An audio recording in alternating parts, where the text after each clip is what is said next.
నర్సీపట్నం కేంద్రంగా జరిగిన ఒక సంఘటన ఇప్పుడు వైఎస్ఆర్సీపీ అలాగే టీడీపీలో ఒక వివాదానికి రాజేసిన పరిస్థితి ఉంది.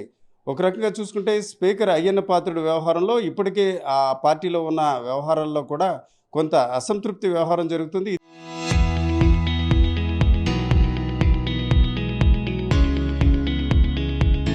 ఈ దశలో అక్కడ నర్సీపట్నం మాజీ ఎమ్మెల్యే పెట్ల ఉమాశంకర్ గణేష్ ఒక వ్యవహారంపై వెళ్ళగా ఆయన కారుపై దాడి జరిగింది. ఆ దాడి నేపథ్యాన్ని ఇప్పుడు వైఎస్ఆర్సీపీ ఈ వ్యవహారాన్ని పెద్ద ఎత్తున ఆందోళన కూడా దిగుతున్న పరిస్థితి. ఈ దశలో మనతో మాట్లాడడానికి మాజీ ఎమ్మెల్యే ఉమాశంకర్ గణేష్ గారు ఉన్నారు. గణేష్ గారు, అంటే ఇప్పటికే చాలా వరకు స్పెక్యులేషన్స్ జరుగుతున్నాయి. అసలు సంఘటన ఎట్లా జరిగినట్టు ఏ రకంగా జరిగిందండి? సార్, ఈరోజు మాకు నర్సీపట్నంలో పెద్ద చెరువు ఉంది సార్. అది ఆయకట్టు రైతులు ఎంతోమంది, చాలామంది, వందల మంది ఉన్నారు. దాని మీద రైతులతో సంబంధం లేకుండా, రైతులతో అసలు ఎక్కడ కూడా మీటింగ్లు పెట్టకుండా, సొంతంగా ఒక స్పీకర్ని కదా నేను ఎవడేం చేయాలని చెప్పి ఒక 108 అడుగుల విగ్రహానికి శ్రీకారం చుట్టారు ఆయన భూమి పూజ. రైతులందరూ కూడా నా దగ్గరికి వచ్చి ఇక్కడ అన్యాయం జరుగుతుంది మాకు అని చెప్పి మా దగ్గర రాస్తే మేమందరం కూడా కలెక్టర్ గారికి రిప్రజెంటేషన్ ఇచ్చాం. కలెక్టర్ గారు, అనకాపల్లి కలెక్టర్ గారు పట్టించుకోకపోతే మేము కోర్టుకు వెళ్ళి హైకోర్టు నుంచి ఒక జడ్జిమెంట్ కాపీ ఇచ్చారు. ఆయన ఏమన్నారంటే, చీఫ్ జస్టిస్ గారు ఏమి ఇచ్చారంటే, ఎట్టి పరిస్థితులు కూడా ఆ చెరువులో మరి 108 అడుగుల విగ్రహం కట్టకూడదు. ఒకవేళ చుట్టుపక్కల ఏమన్నా గట్టు అంతా కూడా బ్యూటిఫికేషన్ చేయాలనుకున్నా సరే కోర్టు ముందు పెట్టిన తర్వాత కోర్టు పర్మిషన్ తీసుకొని చేయాలన్నారు. కానీ ఈరోజు అధికారంలో ఉన్నాం కదా, స్పీకర్ నాకు ఎవడో ఏం చేయలేడని చెప్పి చీఫ్ జస్టిస్ గారు ఇచ్చిన ఉత్తర్వులను కూడా పక్కన పెట్టి ఇప్పుడు వర్క్ చేస్తున్నారు సార్ ఆల్రెడీ. అంటే కనీసం కలెక్టర్ గారు ఎట్టి పరిస్థితులు ఏమీ పట్టించుకోలేదు. అంటే ఇప్పుడు ఎవరన్నా అన్యాయం జరిగితే న్యాయం కోసం కోర్టులకు వెళ్తారు. ఆ కోర్టు ఇచ్చిన తీర్పునే స్పీకర్గా పక్కన పెట్టి ఈ విధంగా చేస్తున్నారు సార్ ఆయన. అంటే ఇలాంటి వాడిని అసలు ఏం చేయాలో మాకు అర్థం కావట్లేదు. అంటే ఇలాంటి వాళ్ళు అసలు స్పీకర్గా ఉండడం అనర్హత అన్నమాట. వీళ్ళందరూ కూడా ఉండడం వేస్ట్. అంటే ఈరోజు ఆంధ్రప్రదేశ్ రాష్ట్రానికి సిగ్గుచేటు. ఎందుకంటే హైకోర్టు గారి వారు ఇచ్చిన చీఫ్ జస్టిస్ గారు ఇచ్చిన తీర్పుని కూడా పక్కన పెట్టి ఈ విధంగా చేస్తారంటే చాలా దారుణం సార్. ఓకే సార్, కోర్టు ఒక రకంగా పాజిటివ్గా సంథింగ్ జడ్జిమెంట్ కావచ్చు, ఆదేశం ఇచ్చారు.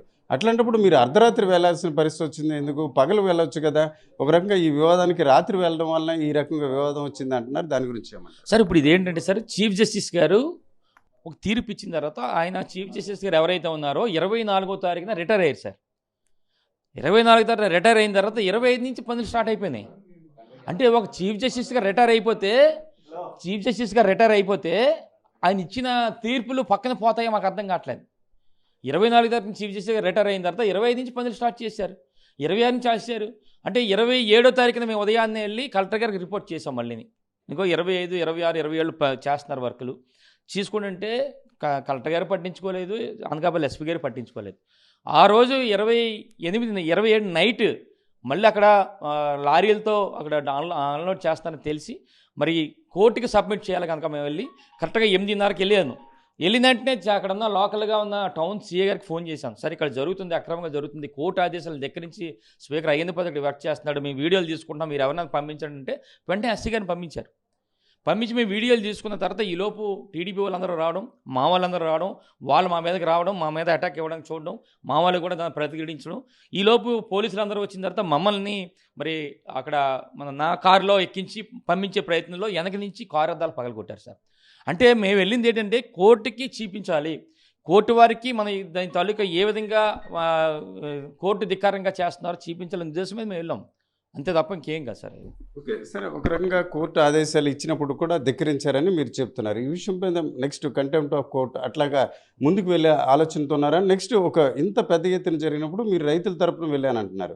బట్ రైతులు ఇప్పుడు మీతో సంఘీభావంగా వస్తున్నారు సార్.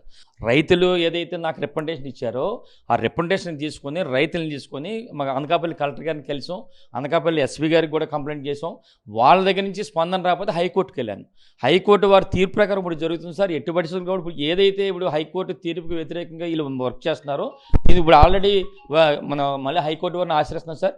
వాళ్ళందరిపై చర్యలు తీసుకోవాలని చెప్పి కూడా మేము కోర్టుకు వెళ్తున్నాం సార్ ఈరోజు. సరే, ఇంకొక అంశం ఇప్పుడు చాలా అంటే ఇప్పుడు ఈ వ్యవహారం శివపార్వతుల విగ్రహం గురించి అని మీరు చెప్తున్నారు. కానీ మరోవైపు చూసుకుంటే ఒక రాజకీయ కోణంలో ఇట్లాగా ఒక వివాదాన్ని సృష్టించారు.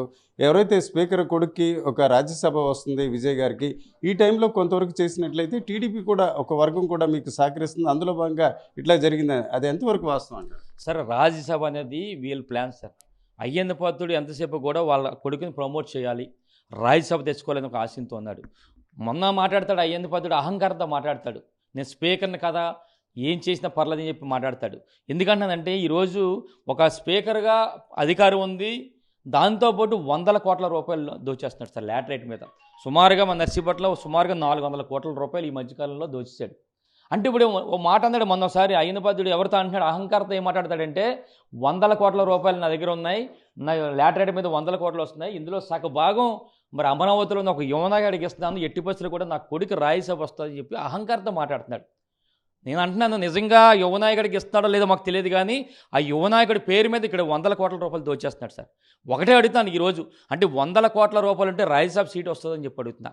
అంటే 100 కోట్ల రూపాయలు ఉంటే నిజంగా తెచ్చుకోగలడని అడుగుతాను. నిజంగా కానీ ఈరోజు అయినపోతాడు అహంకారంతో మాట్లాడిన మాటలు చూసాం. నిజంగా కానీ వాళ్ళ కొడుకు కానీ రాజ్యసభ కానీ ఇచ్చుంటే ఆయన ఏదైతే మాట్లాడాడో 100 కోట్లు ఇచ్చేది అది నిజమని చెప్పి మేము భావించాలి సార్. ఇదంతా కూడా కేవలం వాళ్ళ అబ్బాయికి రాజ్యసభ తేవాలని ఒకటి. రెండోదేమో ఆయన ఏదోలో ప్రమోట్ చేయాలనే ఉద్దేశం మీద ఒక సృష్టి క్షేత్రం అని చెప్పి ఒక క్రియేట్ చేశాడు. మేమంటున్నాం పెట్టుకోమన్నాం, 108 అడుగులు కాదు 180 అడుగులు కూడా పెట్టు శివపార్వతులు, మేము వ్యతిరేకం కాదు, మేము కూడా హిందువులు వ్యతిరేకం కాదు. పక్కనే 1 కిలోమీటర్ కూడా 500 మీటర్ల పక్కనే ఏదైతే బలిగట్టు ఉందో మాకు పుణ్యక్షేత్రం ఉంది సార్. అక్కడ పెద్ద పెద్ద దేవాలయాలు ఉన్నాయి. మరి బ్రహ్మలింగేశ్వర స్వామి ఆలయం ఉంది, లక్ష్మీదేవి ఆలయం ఉంది, పక్కనే మరి సందేశ్వరం ఆలయం ఉంది, పక్కనే అన్నవరం దేవస్థానం తాలూకు ఆలయం ఉంది, పక్కనే పాకలపాడు ఆశ్రమం ఉంది. ఆ పక్క అంతా కూడా వరహ నది పారుతుంది, అదంతా పుణ్యక్షేత్రం. ఆ పుణ్యక్షేత్రంలో పెట్టమంటున్నాం సృష్టి క్షేత్రాన్ని. మేము పక్కనే 500 మీటర్లు మేము అంటాం, దానికి వ్యతిరేకం కాదు. ఏదైతే మీరు సృష్టి క్షేత్రం అని చెప్పి ఒక బ్యానర్ పెట్టి హడావడి చేస్తున్నారో, డ్రామాలు చేస్తున్నారో, అదే విగ్రహాన్ని మీరు అక్కడ పెట్టండి, మేము అందరం కూడా సహకారం చేస్తాం, మా తాలూకు సహకారం కూడా అందిస్తాం. అంతేగాని ఇదంతా డ్రామా సార్. ఒక పక్క రాజ్యసభ ఇవ్వాలి, డబ్బులు ఇచ్చాం, కోట్ల రూపాయలు ఇచ్చాం, రాజ్యసభ తెచ్చుకోవాలని ఒక డ్రామా. రేపు రిటైర్మెంట్ అయిపోతున్నాడు కనుక అయ్యన్నపాత్రుడు మరి వాళ్ళ కొడుకుని ప్రమోట్ చేయాలి కనుక ఓ సృష్టి క్షేత్రం అని చెప్పి బ్యానర్ పెట్టి ఓ అడవాడు చేయాలని చెప్పి ఆలోచన ఉన్నాడు సార్. ఓకే గణేష్ గారు, మరొక అంశం ఇప్పుడు మీరే చెప్తున్నారు, స్పీకర్ గారు కొంత ఏదైతే లాటరైట్ ఇష్యూనే నిజంగా సరుగుడు ప్రాంతంలో లాటరైట్ ముసుగులో బాక్సైట్ కానీ తవ్వకాలు జరుగుతున్నట్టు మీరు భావిస్తున్నారా? అట్లాగే నిజంగా జరిగినట్లయితే దానిపై ఎందుకు మీరు ప్రజా పోరాటం చేయట్లేదు? సార్ మేము ఆల్రెడీ చేసిన సార్ గతంలో కూడా జరిగింది. ఇది జరిగినప్పటికి కూడా వీళ్ళు ఏంటంటే అధికారం ఉంది. ఈరోజు నేను ఒకటే చెప్తున్నా సార్, గత ప్రభుత్వంలో మా ప్రభుత్వంలో హైకోర్టు ఆదేశాలతో సుమారుగా 3 నెలలు చేశాం సార్. మన పైనుంచి హైకోర్టు ఆదేశాలతో అదే రోజు అప్పుడు పెద్ద రాతంతం చేశాడు అయ్యన్నపాత్రుడు. జిల్లా నాయకులు, విశాఖపట్నం జిల్లా ఉమ్మడి జిల్లా నాయకుల్ని, ఈస్ట్ కూడా అందరినీ తీసుకొచ్చి అక్కడ ఇది బాక్సైట్ తెచ్చి పట్టిపోతున్నారు, లాటరైట్ కదా బాక్సైట్ పెద్ద గగ్గోలు పెట్టారు, 1000 కోట్లు దోచేస్తున్నారు జగన్మోహన్ రెడ్డి అని చెప్పి గగ్గోలు పెట్టిన వ్యక్తి ఈరోజు అదే వ్యక్తి ఈరోజు 100 కోట్లు, ఈ సంవత్సరంలో 400 కోట్లు దోచేశాడు సార్. మరి ఇది ఆయన అడగాలి మీరందరూ కూడా. ఇది పెట్ల ఉమాశంకర్ గారి మాటలు బట్టి ఖచ్చితంగా ఒక రాజకీయ అంశంలో భాగంగా ఈరోజు సృష్టి క్షేత్రం అన్న అంశాన్ని తెరపైకి తీసుకొచ్చారు. కేవలం స్పీకర్ అయ్యన్నపాత్రుడు, అలాగే అతను కొడుకు చేస్తున్న వ్యవహారం, అలాగే ఈ వ్యవహారంపై తాము కోర్టుకు వెళ్తాం, అలాగే రైతులు కూడా తమ పోరాటానికి మద్దతుగా ఉంటున్నట్టు ఆయన చెప్తున్నారు. కెమెరా పర్సన్ మౌలానాతో రామచంద్రరావు, RTV, విశాఖపట్నం.